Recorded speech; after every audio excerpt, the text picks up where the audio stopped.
I think I've told you this story before, but maybe not. I've been a minister for about 10 years, and I was becoming increasingly concerned that somebody was going to find out that my prayer life was a mess. This is not something that ministers are supposed to experience, let alone confess. But there were some dark hours there when I wondered if I knew anything at all about prayer, if I remembered anything about how to pray, what to pray for, what to do about it.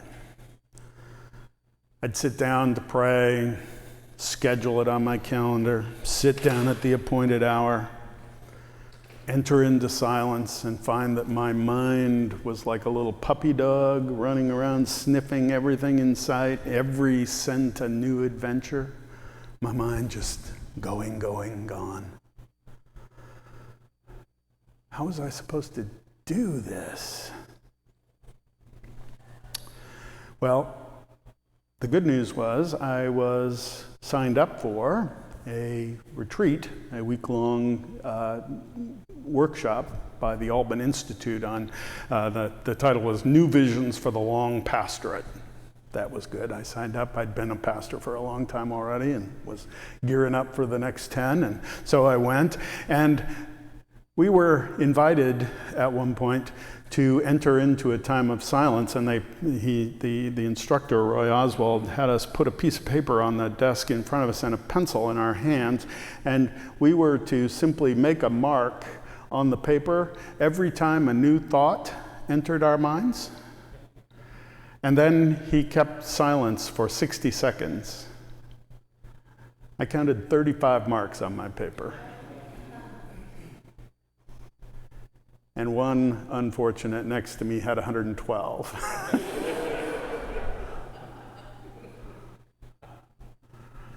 People who are supposed to know how to do this, right? And our minds are wandering like madmen. And then Roy Oswald said that it had been his experience that people needed to have a prayer life that was in harmony with their theology, their personality, and their lifestyle. And then he proceeded to unpack all three of those. Now, theology is what we think we know about God. It's how we think God works in the world. And I realized, as I began to think about how God works in the world, that I think of God as this wondrous force for good. Always present, always active, always on the move.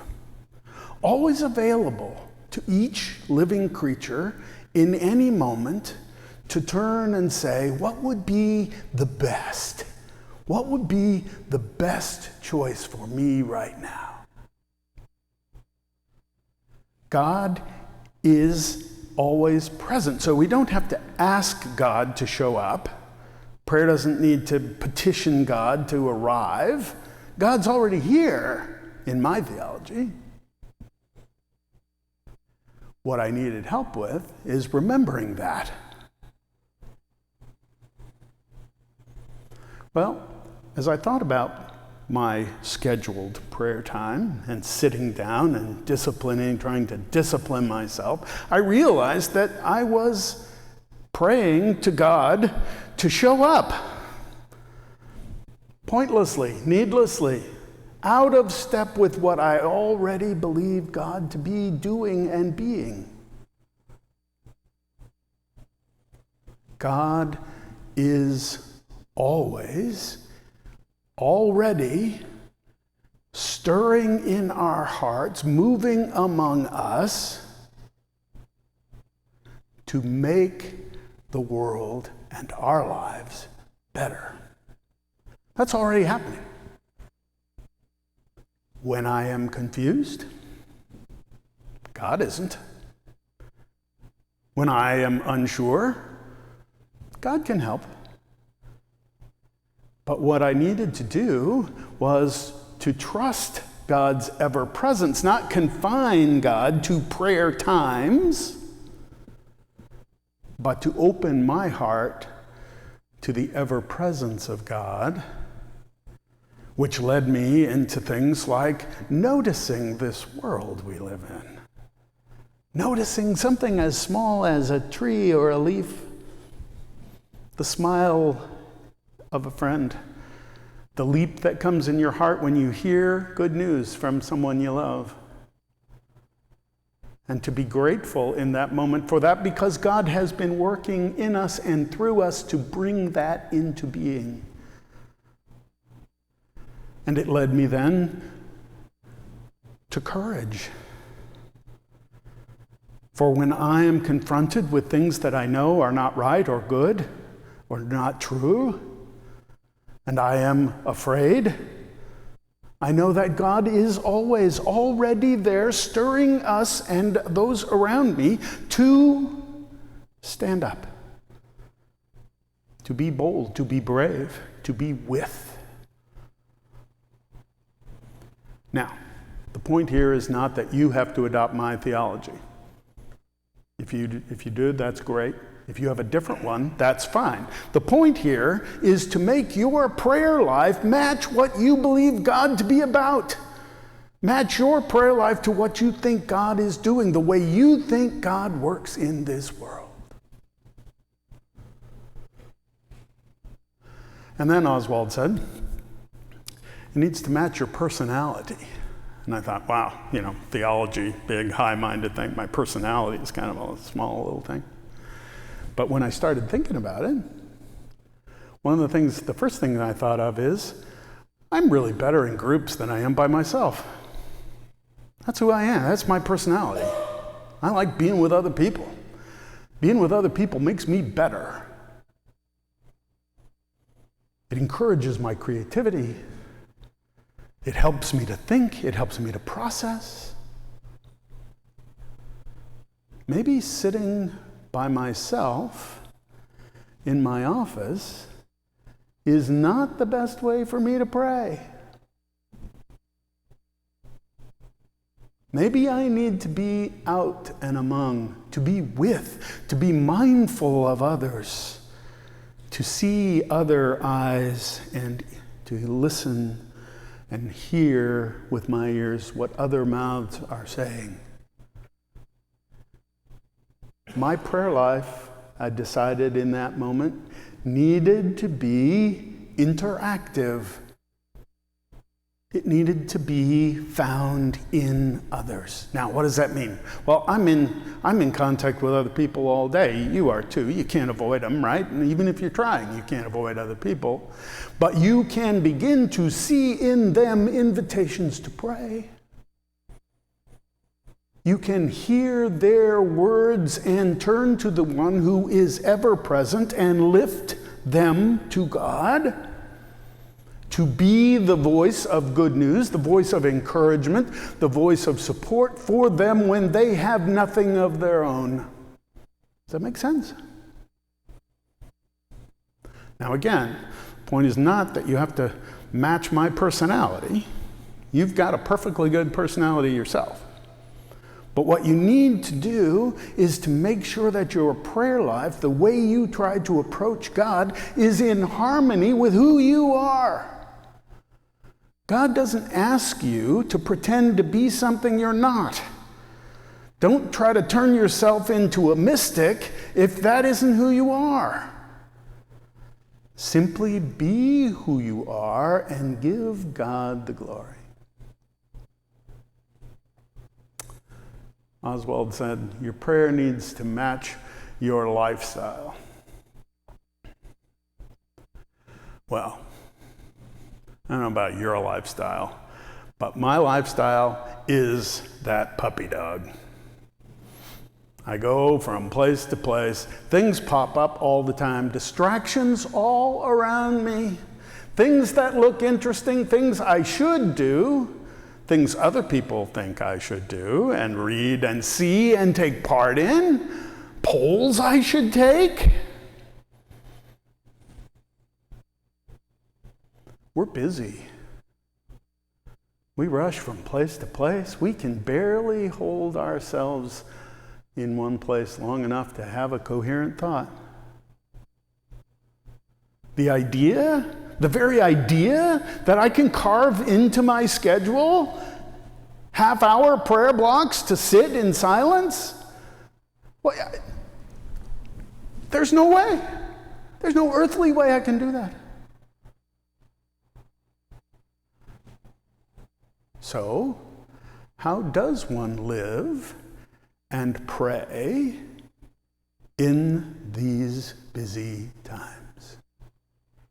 Now, I'm about to make this sound almost trivial, but trust me, it's not. Next time you're stuck in traffic,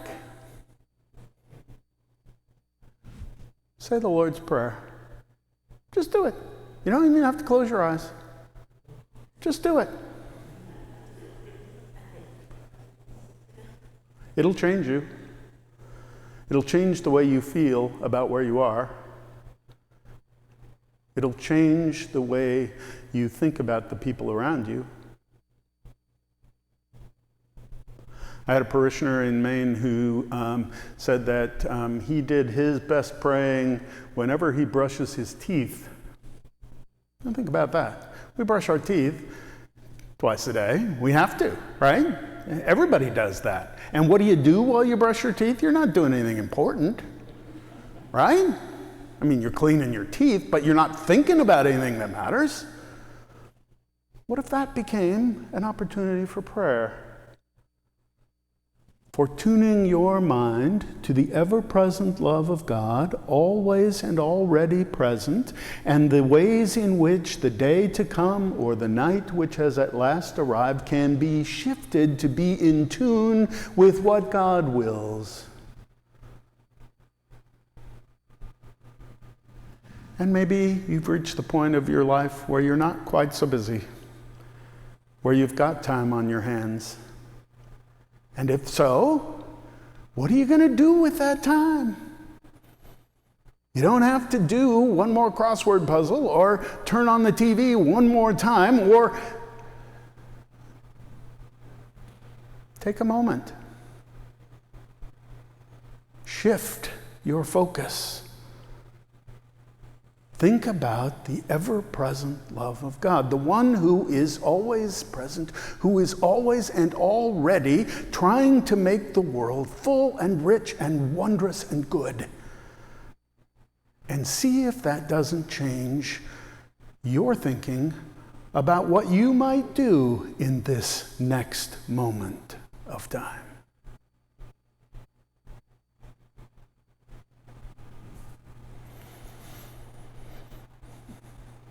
Now, the best part about having a prayer life that matches your theology, your personality, and your lifestyle is that you don't have to schedule it.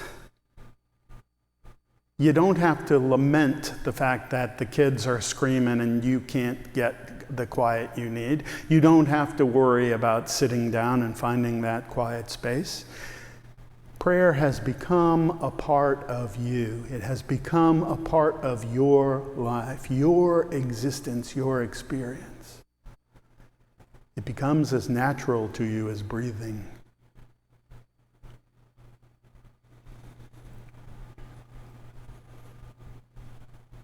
The days to come, this week,